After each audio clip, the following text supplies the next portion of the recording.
Hello everyone, I am Dr. Leela Sharma, consultant gynaecologist and infertility specialist. आज हम बात करने आए हैं इनफर्टिलिटी यानी बांझपन क्या है। ये बहुत सारी महिलाएं आती हैं जो पूछती हैं कि हमको 3 महीने 4 महीने शादी का हो लेकिन मेरा प्रेगनेंसी नहीं हो रहा। तो ये इनफर्टिलिटी में नहीं आएगा जब तक आप 1 साल तक साथ में रह रहे हैं और कोई बिना यूज़ कुछ किए हुए अगर आप साथ में रह रहे हैं, आपका प्रेगनेंसी नहीं आया, तब उसको इनफर्टिलिटी बोलते हैं या कहते हैं कि इस पेशेंट को इनफर्टिलिटी है। इसलिए किसी को भी बांझपन है ये कहने का किसी को ऐसा नहीं करना चाहिए जब तक कि 1 साल तक वो कोशिश करे और प्रेगनेंसी ना हो। तो इसलिए पहले हम जान जाएंगे कि इनफर्टिलिटी है क्या। किसी को भी इनफर्टाइल कपल नहीं कह सकते हैं, ठीक है। दूसरी बात कि इनफर्टिलिटी 2 तरह का होता है, एक होता है प्राइमरी इनफर्टिलिटी, एक सेकेंडरी इनफर्टिलिटी। तो प्राइमरी इनफर्टिलिटी में वो कपल आते हैं जिन्हें पहले कभी बच्चा नहीं हुआ, जो लेडीज़ कभी कंसीव नहीं की अपने पूरे 1 साल के दौरान, तो उसे कहते हैं प्राइमरी इनफर्टिलिटी।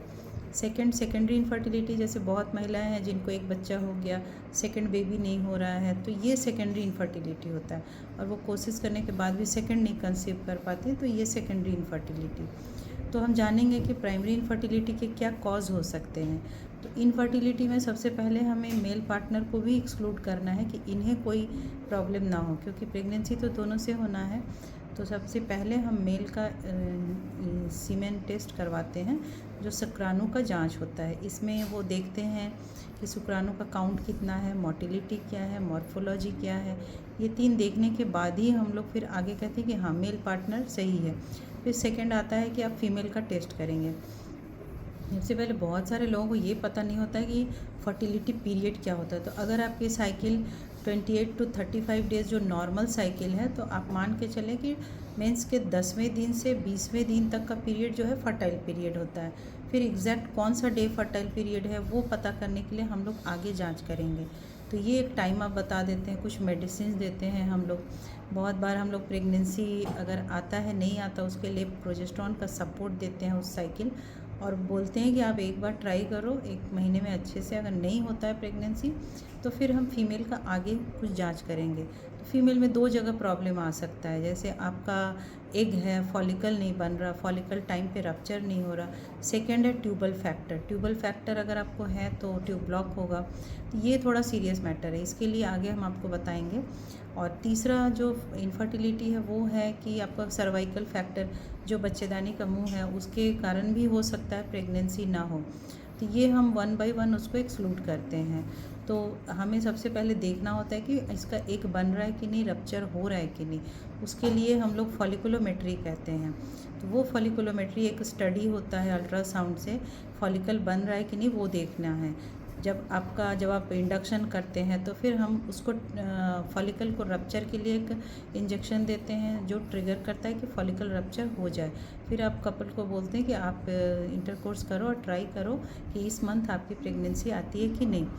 नेक्स्ट हुआ, अगर आपका फॉलिकल बन रहा है फिर भी आप प्रेग्नेंट नहीं हो पा रहे हैं, तो फिर हम ट्यूब का टेस्ट करते हैं। ट्यूब का टेस्ट के लिए अभी फ़िलहाल HSG होता है।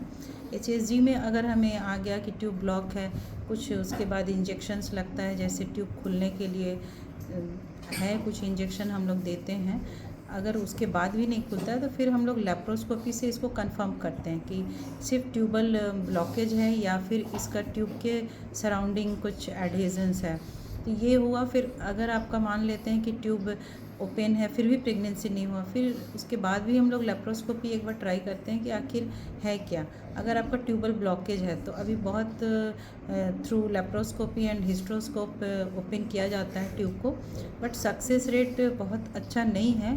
फिर भी अगर कोई पेशेंट कहती है कि नहीं हमें करवाना है तो ये टेस्ट ये सर्जरी होता है। थर्ड हुआ आपका कि अगर आप सब कुछ नॉर्मल है फिर भी आपका प्रेगनेंसी नहीं आ पा रहा, तो ये अनएक्सप्लेन इनफर्टिलिटी से कहते हैं। इसमें विदाउट एनी रीज़न कोई भी लेडीज़ प्रेग्नेंट नहीं हो पाती है, तो ये आपका अनएक्सप्लेन इनफर्टिलिटी हुआ। तो इसके लिए हम बहुत सारे सर्वाइकल फैक्टर्स को एक्सक्लूड करने के लिए हम एक बार पेशेंट को सजेस्ट करते हैं कि एक साइकिल हम IUI करके देखते हैं। IUI का मतलब होता है इंट्रा यूट्राइन इंसेमिनेशन।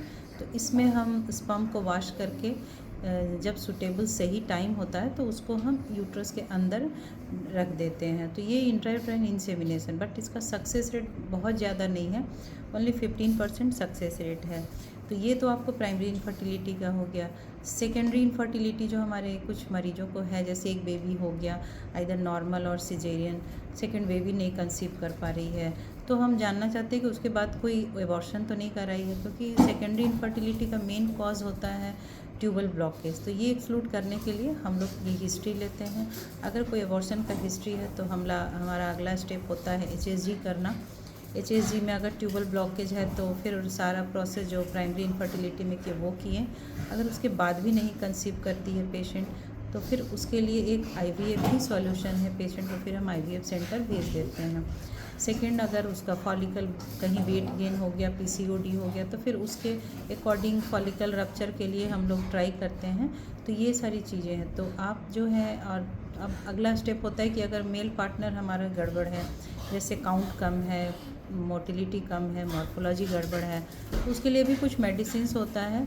या फिर मेल को फिर हम लोग मेल जो भी यूरोगाइनेकोलॉजिस्ट जो यूरोलॉजिस्ट होते हैं उनके पास भेज देते हैं। वो उस चीज़ के लिए वो एग्जामिनेशन करते हैं कि क्या प्रॉब्लम है, मेल को हाइड्रोसिल हर्निया या फिर कुछ हार्मोनल गड़बड़ी है, वो आगे टेस्ट होता है। तो फिलहाल इतना आपका बेसिक है। अगर आप खुद भी समझ रहे हैं तो 1 साल आप ट्राई करें विदाउट एनी टेंशन। तो अभी क्या है ना कि बहुत बार जो हमारा सोसाइटी में सब लोग बोलते हैं, अरे ये इसको बच्चा नहीं हो रहा है, ये बच्चा नहीं हो रहा है, इसके साथ वाले को बेबी हो गया। तो इसकी वजह से पेशेंट बहुत बार टेंशन में आ जाती है, इतना स्ट्रेस में रहती है कि इस स्ट्रेस की वजह से भी प्रेगनेंसी नहीं होता है। तो इसके लिए अभी बहुत सारा मेडिसिन आ रहा है जो स्ट्रेस